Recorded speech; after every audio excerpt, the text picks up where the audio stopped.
MRT-ն ոսկե ստանդարտ է գլխուղեղի ուռուցքների համար, անփոխարինելի է, նրա ինֆորմատիվությունը այս պայդրությամբ ոչ մի այլ գործիքային հետազոտություն չունի, ուռուցքների տարբերակիչ ախտորոշման, հարակից հյուսվածքների, հարակից կառույցների ինվազիայի աստիճանը որոշելու հարցում, օրինակ կոկորդի քաղցկեղի պարագայում, հարակից մկաններ, աճառներ, կառույցներ հետազոտության նույնպես կարող են եւ հայտնաբերում են ուռուցքները, բայց մանրակրկտորեն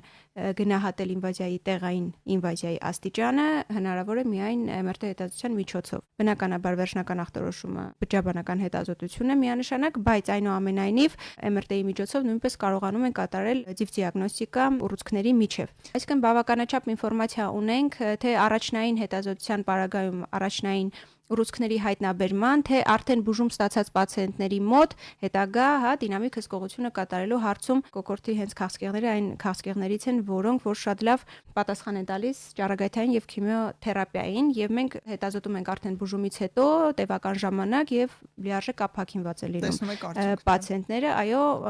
առավելապես այն դեպքերում, երբ որ բացակայում են հեռակա մետաստազները։